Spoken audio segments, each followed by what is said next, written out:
Musibah, seperti musibah alam. 2024. Oke. Musibah ini pertama adanya pesawat jatuh, pesawat terbang. Setelah hampir setengah tahun berjalan di 2024 ini, gak hanya pemilihan presiden dan wakil presiden saja yang menyita perhatian, tapi juga beberapa musibah yang kurang mengenakan terjadi di Indonesia. Alhasil, gak sedikit musibah yang terjadi itu dikaitkan dengan sosok Hart Gumai. Sebab, Hart Gumai sempat menerawang peristiwa yang bakal terjadi di 2024. Dan ternyata, ramalan kabar buruk itu benar-benar menjadi nyata. Sebelumnya, Hart Gumai sempat menerawang tentang bencana yang akan terjadi di 2024. Salah satunya adalah pesawat jatuh banjir bandang di Sumatera Barat dan Sulawesi Selatan yang baru-baru ini terjadi. Hart Gumai juga menyoroti tentang kondisi politik di Indonesia. Dia melihat akan adanya demo anarkis yang terjadi tahun ini. Dan demo ini bahkan disebutnya jauh lebih besar dibandingkan dengan demo yang terjadi di 2019 lalu. Lebih lanjut, Hart Gumai menerawang jika demo ini terjadi menyusul dengan adanya orang yang masih belum bisa menerima kemenangan Prabowo Subianto dan Gibran Rakabuming sebagai presiden dan wakil presiden 2024 sampai 2029. Namun diungkap Hart Gumai, insiden ini bisa teratasi dengan baik. Tak hanya itu saja, Hart Gumai juga melihat adanya kudeta perebutan posisi kekuasaan presiden. Namun diungkap bahwa ini tidak akan bisa berhasil. Bahkan aksi ini diramalkan akan anarkis dan memakan korban jiwa. Namun menurut Hart Gumai, insiden ini tidak akan terjadi di tahun ini, melainkan di tahun depan.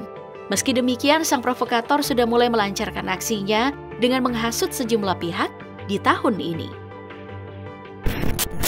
Lucunya, Menteri Pertahanan atau Menhan itu pernah menyebut mukanya sebagai muka kudeta.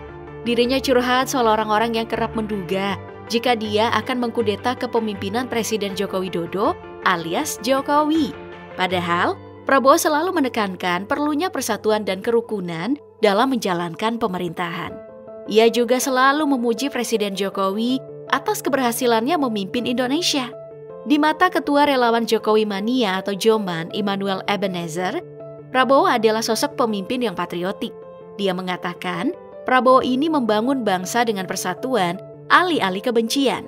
Sebelumnya, Noel berkunjung ke kantor DPP Partai Nasdem pada hari Selasa, 14 Februari 2023. Kedatangan Noel ini dilakukan setelah beberapa hari sebelumnya Joman mencabut dukungan untuk Gubernur Jawa Tengah, Ganjar Pranowo, sebagai Capres 2024. Padahal sebelumnya Noel ini adalah garda terdepan, bahkan pembentuk Ganjar Pranowo Mania, kelompok relawan yang menggalang dukungan untuk kader PDIP itu maju pada Pilpres 2024.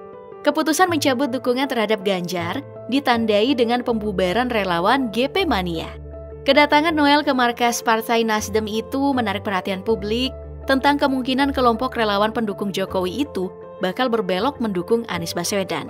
Arah dukungan Joman akhirnya terjawab dalam konferensi pers yang digelar di kantor DPP Joman pada hari Rabu, 15 Februari 2023.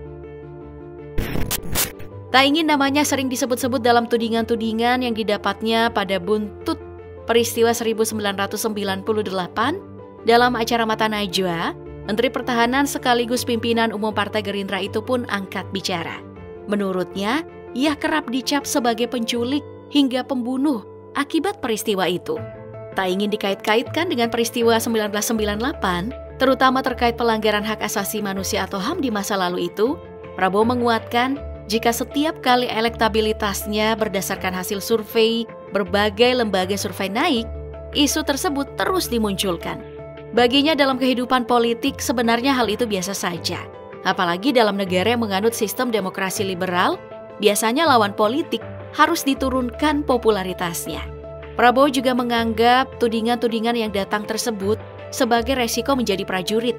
Dia menyatakan telah melaksanakan tugas dengan sebaik-baiknya dan sesuai dengan sumpahnya. Lagi pula, tentang tudingan pelanggaran HAM itu, Prabowo sudah 4 kali menjelaskan kepada publik. Dia mengakui tudingan tersebut kerap membuatnya tidak nyaman dan mengganggunya. Namun, Prabowo menyatakan siap untuk menghadapinya sebagai seorang prajurit. Begitu juga dengan rekan dan anak buahnya yang gugur di medan perang. Nah, ternyata kudeta ini bukan pertama kali terjadi. Sebelumnya di era Presiden Susilo Bambang Yudhoyono pun pernah mengalaminya. Kejadian itu bermula saat Presiden SBY berada di Bandara Halim Perdana Kusuma sesaat sebelum terbang menuju Jerman dan Hungaria. Presiden SBY mengungkapkan berdasarkan laporan intelijen akan ada gerakan kudeta.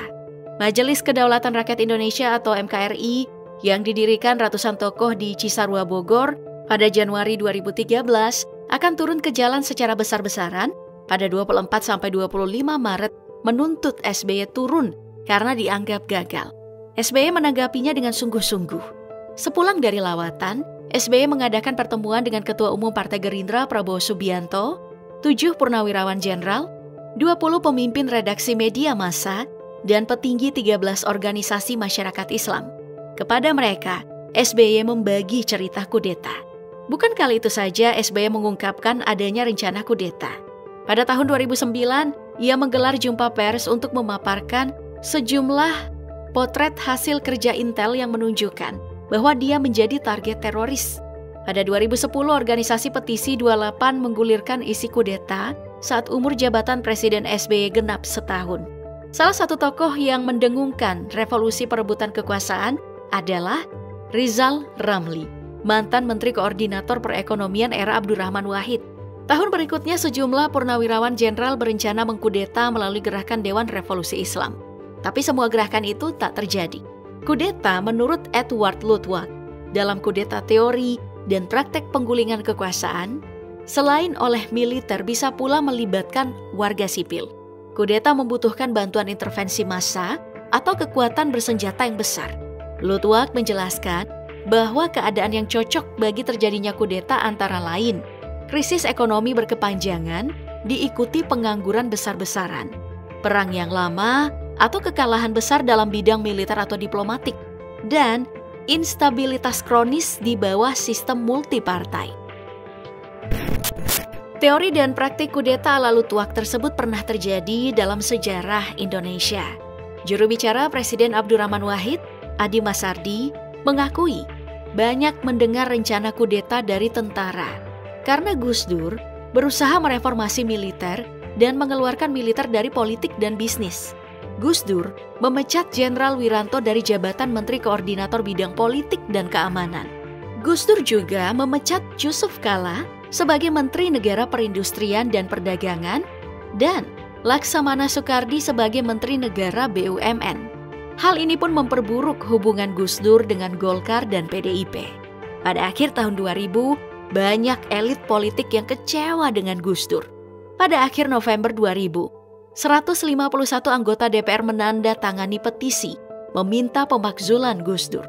Gus Dur membalas oposisi dengan mencopot Menteri Kehakiman dan Hak Asasi Manusia Yusril Issa Mahendra dan Menteri Kehutanan Nur Mahmudi Ismail. Pada 30 April 2001, DPR pun mengeluarkan nota kedua dan meminta diadakannya sidang istimewa MPR. Upaya kudeta terhadap pemerintah yang sah di Indonesia pertama kali terjadi hari ini 75 tahun yang lalu. Ketidakpuasan atas kepemimpinan Perdana Menteri Sultan Syahrir yang dirasakan sekelompok tokoh pergerakan melatar belakangi peristiwa ini. Tokoh-tokoh pergerakan seperti Tan Malaka, Ahmad Subardio, dan Sukarni menilai Sultan Syahrir terlalu senang berdiplomasi dan berkompromi dengan Belanda. Dalam buku berjudul Tan Malaka, Gerakan Kiri dan Revolusi Indonesia yang ditulis oleh Hari Apuze, bagi Tan Malaka, Syahrir bukanlah seorang yang revolusioner melainkan sosial demokrat dan borjuis kecil. Pada 26 Juni 1946, tuduhan tersebut menjadi kenyataan. Sultan Syahrir dan beberapa anggota kabinet yang lain diculik oleh orang yang tak dikenal. Soekarno yang marah lalu berpidato pada 28 Juni 1946 dan menyatakan negara sedang dalam keadaan bahaya sehingga seluruh kekuasaan pemerintah diserahkan kembali kepada Presiden Republik Indonesia. Lewat radio, Soekarno mendesak pembebasan Syahrir dan anggota kabinet yang lain. Hal ini pun berbuah hasil dengan dibebaskannya Syahrir. Namun, Upaya kudeta tetap terjadi dan puncaknya adalah 3 Juli 1946.